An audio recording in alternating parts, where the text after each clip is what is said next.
Welcome back, people. It's Chris Angel and Aaron Hendon, or as I like to say, Geppetto. Geppetto, the AI Geppetto.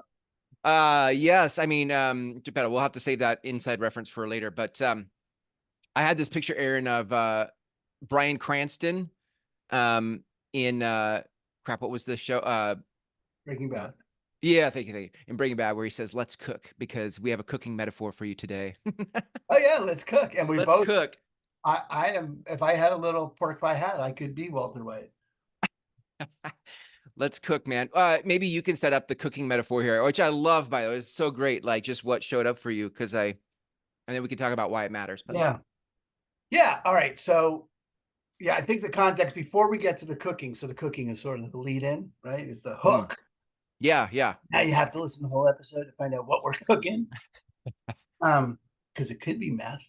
You don't know. You don't know. You don't know. Um, it starts with the thing I came today to share with Chris was the power of dwelling in something long enough Mm, with enough intention, but no force for something mm, to arise experientially, for an insight to arise, not a concept, not just a random thought, but to have the actual experience of what it is I was questioning to show up. So let's get it so that it's clear, but that's the point, is that the power of dwell. Well, wait, I'm so present to what you're saying right now. So if I can just say, like, the way it is now, if I look out in the world, the way it is now, the way it was for me is for me most of the time, is I'm not patient enough to dwell in something long enough for something to show up. I am constantly trying to push it, move it, needle it, hustle it, right? Figure it Adjust out. it. What's that? Figure it out. Figure it out. Yeah, like our ability to be patient is it's not non-existent. It just is. It's not the pattern. The pattern, I think, most of us deal with, even those of us interested in mindfulness, Yeah. is And how do I move this? yeah, how do I get to the answer so that I can Yeah. move on, so I can do something with it? And all of that is trappings of the container of hustle culture. Yeah, beautiful. So good. What Jeff would call the force field, but it's Mhm. all inside that world. And there's very little structure, containers, spaces that we have, which is why I like talking to you every week, Chris, because Yeah, you and I have created this container yeah. for us to, Dwell. what we've deemed collywampling, but Yeah, yeah. there's this aspect of dwelling it until something shows up. So here's what I have been wondering about, and this isn't news for the 5 people that have listened to the show. 10. We're up to 10. Or 10 now, right? Sorry, we've doubled. Um, how are appreciation and gratitude linked? How are they connected? What's the difference between the two? Or is appreciation Hmm. just a different form of gratitude? Is it a pathway to gratitude? Esther Hicks is pretty clear, and we're both big Yeah. woo-woo Esther Hicks people, that Love. appreciation is the highest love is the highest vibration, and appreciation is where you want to dwell. Mm. That gratitude tends to fall into a category of uh, is referencing a less than phenomenon, the absence, the lack of something. That gratitude tends to reference that. And so Oh, appreciation right, right. is the vibration Yeah, of attraction. right. And Joe Dispenza says something else. Also, big Joe Dispenza fan. So now that gratitude is the ultimate point of attraction is a Joe Dispenza thing. So now we have Esther Hicks and Joe Dispenza battling it out in a Each battle match. royale, which I would definitely pay to see. Yeah, yeah. It's Um, appreciation. No, it's gratitude. No, it's appreciation. chair. Joe picks up a chair.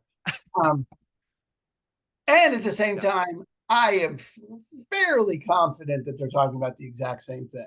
I, yeah, I just find it very difficult to imagine that Joe Dispenza and Abraham Hicks are talking about radically different things when yeah, they talk about the law yeah, of attraction. I just yeah. find no other evidence than this one area of the difference between appreciation and gratitude. Mm. And in my desire to get it right. Yeah. I'm like, well, what is the problem here? What are we really talking about? What is appreciation and what is gratitude and how are they different? And what's the Mm. difference between them? And is one a lower vibration? And Yeah. I've had this question now for several months. Mm. And Dwelling in it, just dwelling in it. filling it, like writing about Mm. it. I have Yeah. if you go to my blog, you can see it. Mm. Um, Mm. Mm. I've been really interested in. I'm writing a book in essay form at this moment. The Mhm. gratitude paradox: how to live a grateful life in a fucked up world. Mhm. Mm. And how do we reconcile those two things? So anyway, I've been dwelling in this thing about Mm. appreciation, gratitude, asking about it, talking about it, having conversations. And if you've listened to the show, we've had this conversation. Right. I've had morning meditations about gratitude and appreciation and feeling them out. And Mm. how does one feel in the body versus the other feeling in the body? Mhm. And then yesterday, really out of the blue, something came to me experientially, Mm. like an opening that I had never it didn't connect it until it happened. And I was standing at the Chihuly Glass Museum over at the Seattle Center, Mhm. which I have never been to. I have friends in town from out of town, so I was doing touristy things with them. Mm. And I was like, let's go to the Chihuly. I was great. Let's go to the Chihuly Museum. Let's check it out. I've never been there. And it's fucking It amazing. is amazing. Yeah. It's amazing. I mean, this guy, there's the first exhibit just is stuck with me. The native baskets. Mm. He's Mm. got he's blown glass that is soft. It's just it's like what? It's unbelievable. He's unbelievable. It's Yeah. Yeah. you can't do that with glass. I just the anyway. Yeah. I was very much Mm. uh, is standing there looking at these pieces in appreciation for the amount of effort and work and intention and joy and love and passion and creativity and skill and vision and the amount of humanity expressed in it was Mm. Mm. incredible. And I was standing there and appreciating all of that. And I noticed that I had no particular experience of gratitude about it. Mm. That appreciation was not connected to gratitude for me in that moment. Like Mhm. I could be there and appreciate it fully and not have the experience of gratitude. It wasn't like I wasn't grateful for it or like I Yeah. couldn't get myself grateful for it and build up the experience of gratitude. It'd be fairly easy to do standing in that much appreciation Yeah. for it, but it just wasn't connected. Mm. And that's the first time I ever had a real clarity about, okay, Mm. appreciation and gratitude are not connected. Appreciation for sure is not connected to gratitude. Mm. Like, if I'm standing in appreciation, I don't necessarily have the experience of gratitude. And then so that was just Mm. I don't know what else to say about it because I had been dwelling in this question about what's Mm. the difference between the two. Mhm. And all of a sudden I have the physical experience of, oh, I can have this experience, this very clear experience of appreciation and not have an experience of gratitude. Mhm. And there was just nothing unclear about it for me. Like, Mm. oh, Mm. that's cool. Now I don't know that that's earth shattering or anyone else gives a shit about it or like I'm not trying to tell you I just found the answer to Right. Right. Yeah. cancer or something. But for me, it was a profound moment. Like, oh, I have been asking this question, Yeah. and here is actually Mm. an answer that I hadn't expected. So I thought that was And you could not have scheduled that moment on your calendar.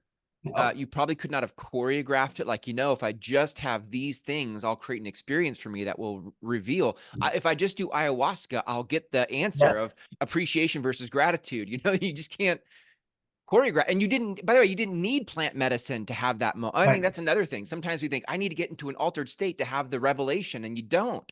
You had it in Chihuly, Yeah. but no plant, no plant medicine was required.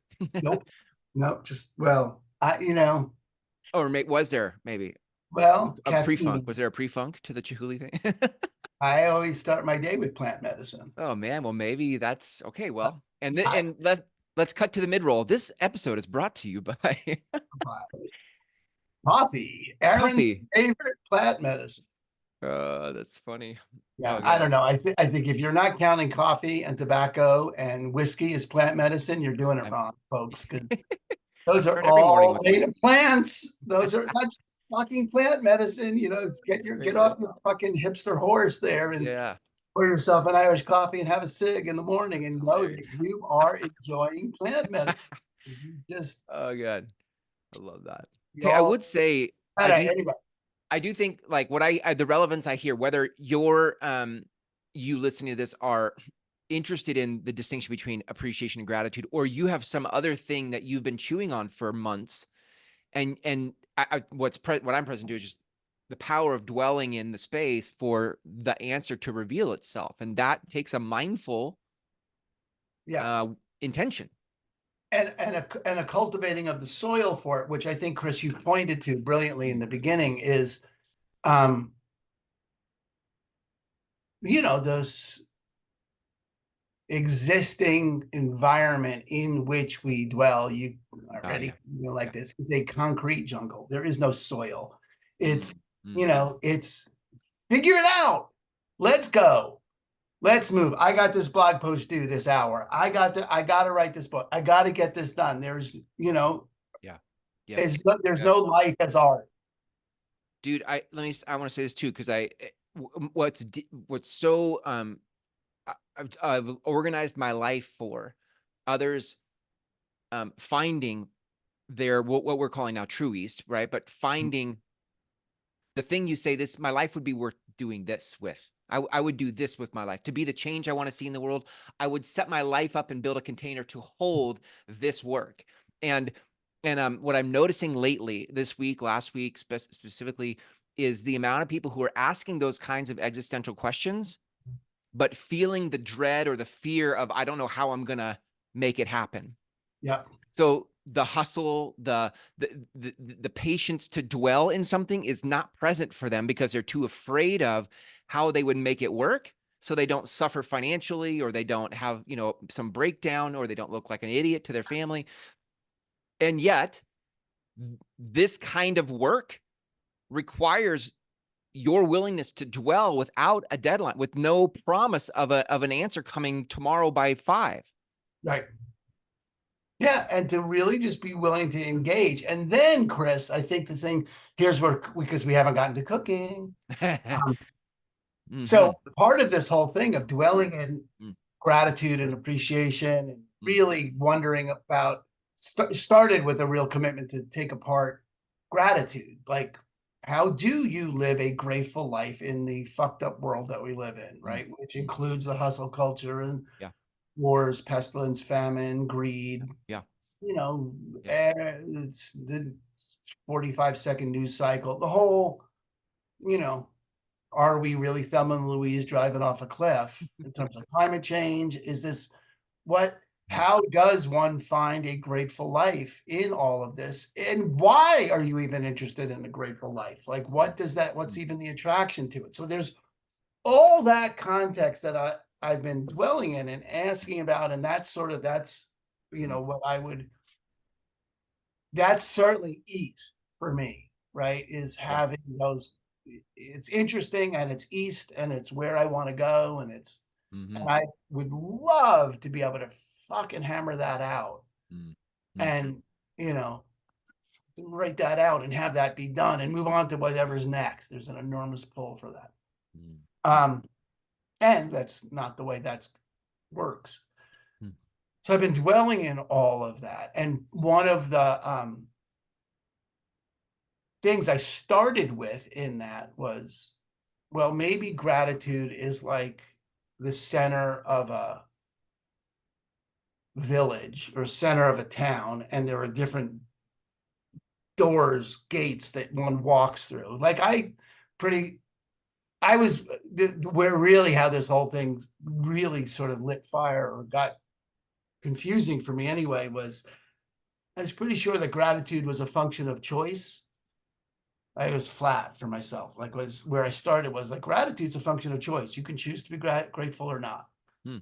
You Mm-hmm. know, and you can totally up to you, and you're welcome to or not. And if you're not going to choose it, you're always going to have something to not be grateful for. Mm. You're always going to have something you worry about. It's not Sure. Yeah. never going to. That was a moment of insight that started this really for Mm. me. It was a Mm. moment of insight at a tantric retreat with Kale. I was like, oh, I'm in this really blissful place, blissful state, and I noticed that I was worried about something, and I thought, oh, well, that's funny. I will always have something I could worry about. Mm. Yeah. Like I could worry about it. And that was another sort of physical turning point, experiential moment for me. Like, oh, yeah, I am never going to have nothing I could worry about.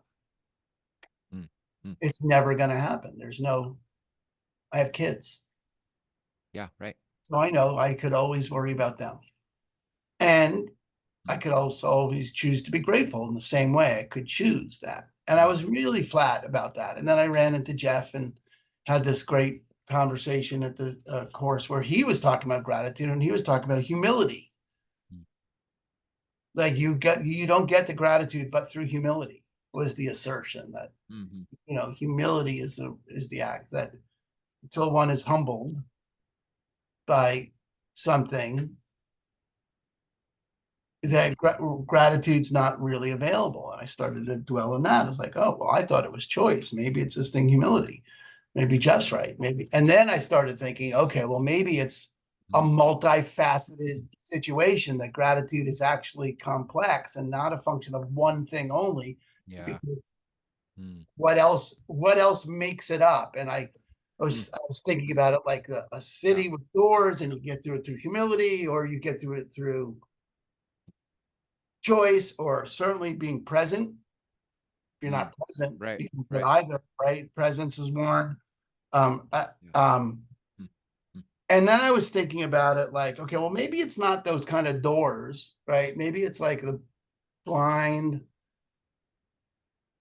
the elephant and the five blind men, which is a Buddhist Right. metaphor for someone, the five blind men around an elephant, and one of them's touching the side and says that an elephant is like a flat wall, Yeah. and the other's holding its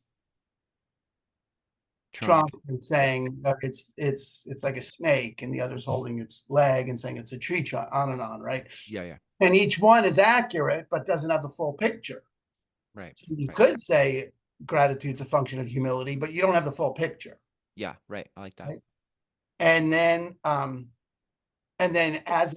when I shared this with you, when I shared this with Chris this morning, Mm-hmm. and again, I think this is both a function of dwelling in something long enough Mm. and being in a committed conversation with others Mm. where you are safe to share Yeah.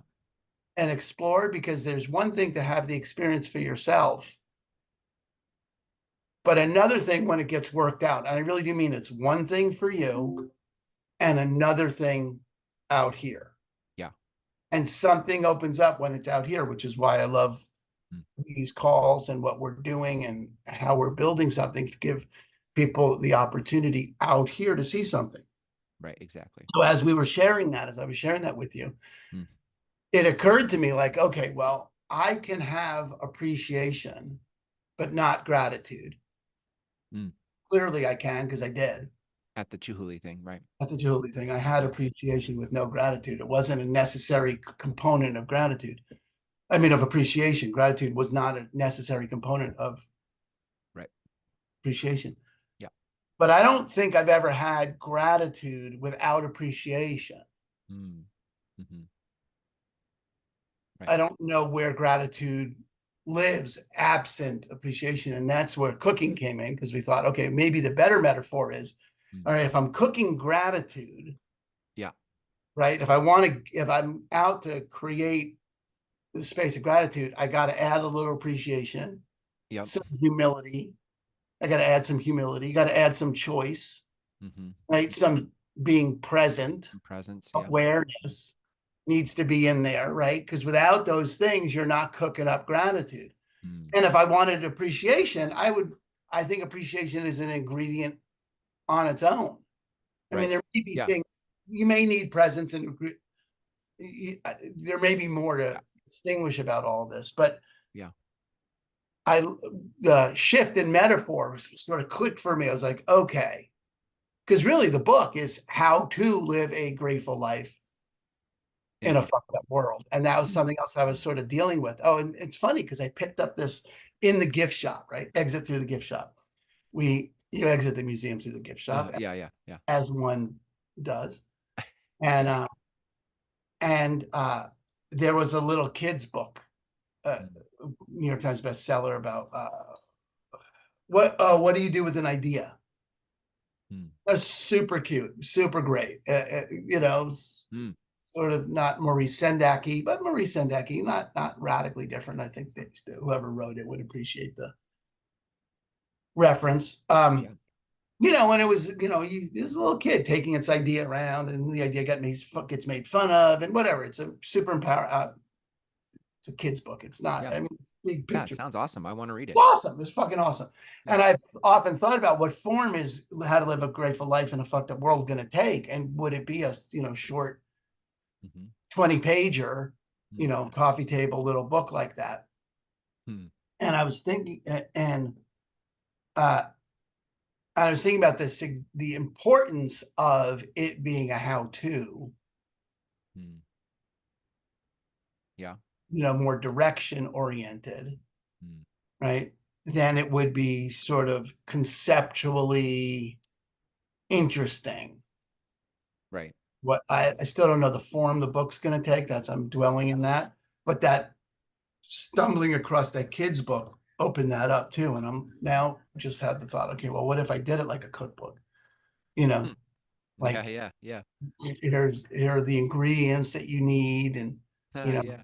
and I love that. I could do it as a cookbook and then have the um preamble be half as long as the preambles on one of those recipes, any recipe that I want to make for dinner. Like if it was half as long, it would be a fucking book. Scroll, scroll, scroll. Hey, Yeah. you got me the ingredient list. I don't need to know the Uh, history of oh the my first God. person who cooked this in medieval England. I just don't. Yeah. Not interested. Get me to the Yeah. ingredient. Um, Great. so anyway, I've thought about doing it as a kid's book, and if there's someone who wants to illustrate that Mm. book, let me know, because I think the key on those books is someone really needs the vision of the illustration. I like Uh, the idea, side note, of like maybe a Harold and the Purple Crayon type of a yeah, thing. Only maybe it's Aaron and the blue crayon or Aaron and the blue marker. I don't know. Like, yeah. I'm not certainly not getting that close to ripping off Harold, because I mean Harold's my guy. hey, it's yeah, You know McDonald's and that. You know McDowell's. Harold, right? Yeah, I think I saw that. I don't know. You posted that, right? Yeah. I think I saw that. Um, yeah, well, the whole Cottywomple, this whole world that we're building, Chris, is inside Harold and the Purple Crayon. I mean, it really is. Right. We're just Yeah. a crayon for a walk. That was really one of the first metaphors we ever had for this, what we're doing. Actually, now we go Yeah. back, Right. was Yeah. Full just circle. taking a crayon for a walk and Mm. seeing where it goes. I, Harold is the OG of Cottywomple, man. he really is He the OG. is a freaking Cottywampler. That's what he He is. is. Yes. Harold the Cottywampler. Hey, the OG Collywompler. Yes, That's everyone loves awesome. it too. I love that. Yeah, very cool. Um, so yeah, I mean that's where so just inside the project aspect, you know, you pointed to this. I think it's useful to underline it is, look, you could really be interested in gratitude as well, and that's great. And I want to hear from you if you are, because that's a project I'm building, and I don't know, I'm just fascinated by it and I want to move in that direction. But bigger picture, you're interested in something. Mm, mm, If you're listening, you're up to something. mhm, mm. Right. You know, what is it? And have you given yourself the space to dwell in it Mm, and ask the questions mm, without demanding an answer? but continue to ask until the answer shows up in your experience, not as a figured it out. Yeah. I don't know. Out of curiosity, if just from your experience, there you found that you were dwelling in the question yourself on your own. You went to Chihuly with others, but it wasn't like you were, hey, Yeah. let's have a field trip and have a conversation about gratitude and appreciation. You were doing that on your own. And at the same time, you and I have these conversations every week where we're talking about gratitude and mindfulness and things. And so I'm wondering if for you, there is a related relationship between the conversations we have in a space like this and the work you're dwelling in on your own. Like, is Yeah. there, Well, I think if I'm not here every week, right, then I don't have any real press to.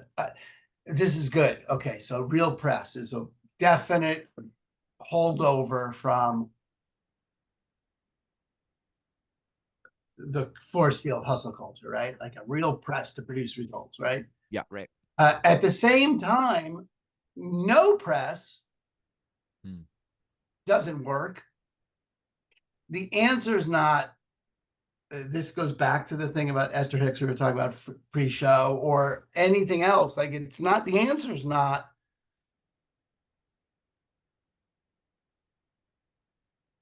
just do anything, Right, just do not, just do nothing.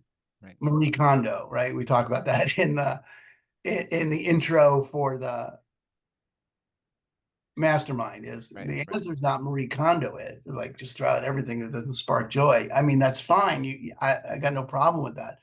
But there is a level of intentionality hmm, and discipline that mindfulness calls for, yeah, even and not even though, and it's non-judgmental, it's kind, hmm, hmm, it's not striving, yeah, right, and hmm, there's a discipline to it.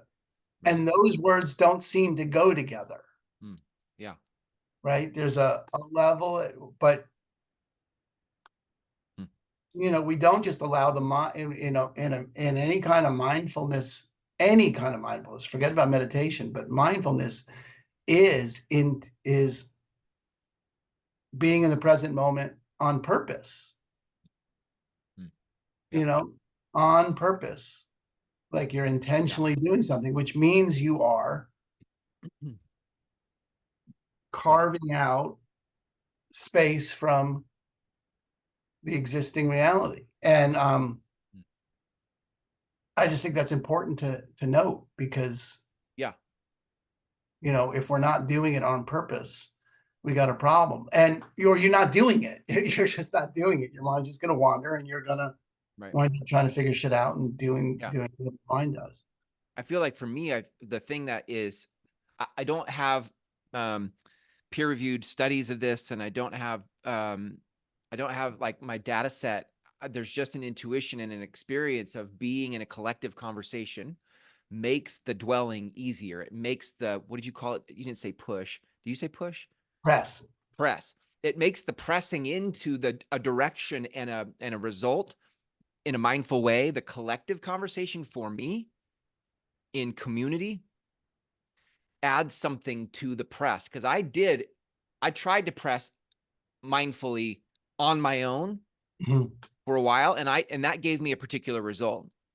It's fine, great. And I just noticed there's something else here in a collective conversation that Mhm. adds to the cooking. It adds to the oven temperature. I don't know, it Yeah. makes it differently.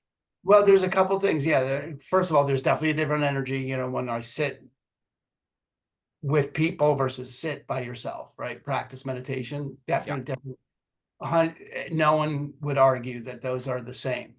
yeah, They're different. And no one would, I don't think anyone argues one's better than the other. They're just different. yeah, And it's great to get that difference because yeah, otherwise you just right, wind up yeah, with one view. yeah, And there's many views, multiple views, and there's different kinds of meditation and there's different kinds of practices. And opening yourself up to the variety is important.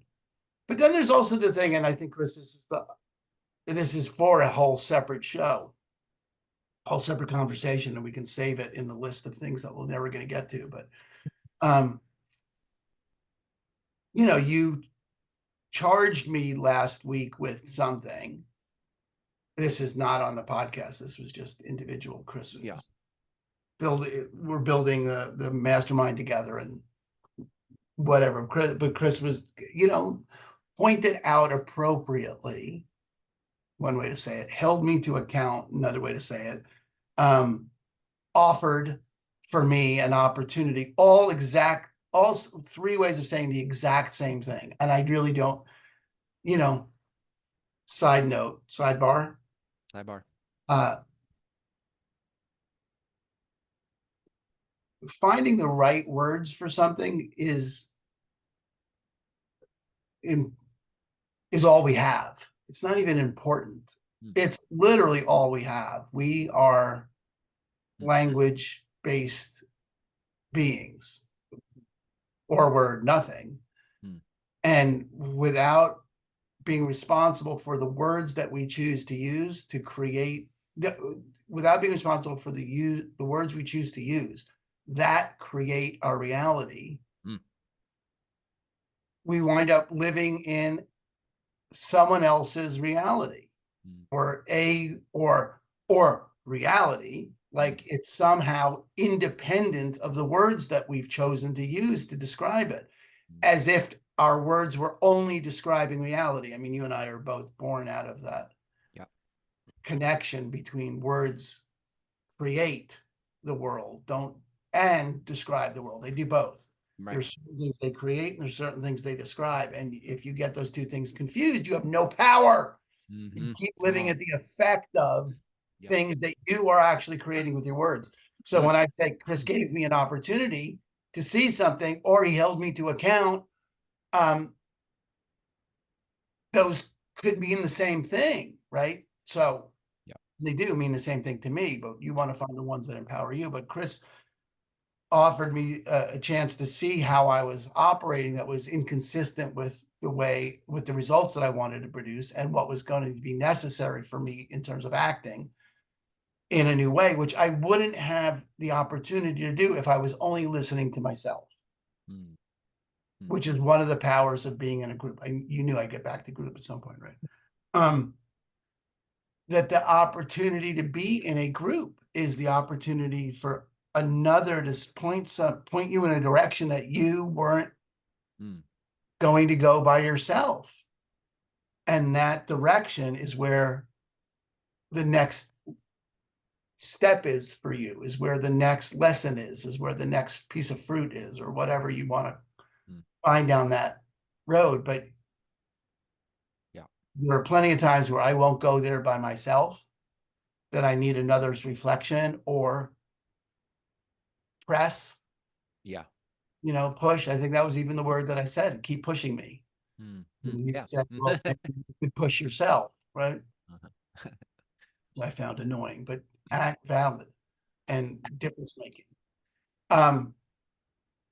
So there's that level of there's that thing that community provides, which we could explore in a whole podcast. Yeah, for sure. And which I think we're setting up. I think the intent, the space we're holding when we launch this Mindful CEO Mastermind is that very thing. Like it's the space to dwell in a paradox. It's the space to dwell with your question. It's the space to dwell in such a way that stuff shows up for you that otherwise on your own wouldn't have shown up. Yeah. And it adds something to the press. It adds something to the direction as you head east, as you head towards that thing that you say your life is for. You're getting access to things you otherwise wouldn't have access to on your own. Yeah.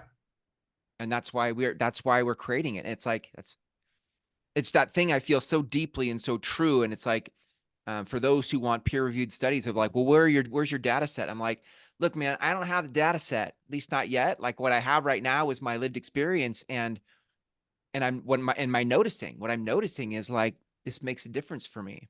Yeah. and it sounds like it makes a difference for you. And that's why Aaron and I are inviting you all to check it out. Yeah. Great. All right, good. Yeah. All right, excellent. I appreciate the opportunity, Chris, again. And for everyone else who wants to check out the mastermind, go to what is it? This is Yeah. The Mindful mindfulceo.com. CEO. Yeah. The mindfulceo.com/invite gets you directly to the application page where there's a video of Aaron and I explaining more about the community, or just sort of giving you an experience of what it's like. Which, by the way, side note, Aaron, sidebar, is every conversation we have together on the podcast really is an example of an experience of, Oh, being in a dialogue together. So you've well, listened to I any just episode. yeah, and listen to any episode, and then really even just today, this whole thing with appreciation and gratitude is inside a project that I've created called writing this book, and that is one of the things. And we've created 2024. I've created 2024 as the year of execution, Mm, nice. getting shit done, Yeah. but getting it done mindfully Yeah. without the hustle culture, So good. Love without the that. press. Love that. All More. right, friend. All right, That's great. Love it. Thank you. Thanks for sharing. Peace. peace.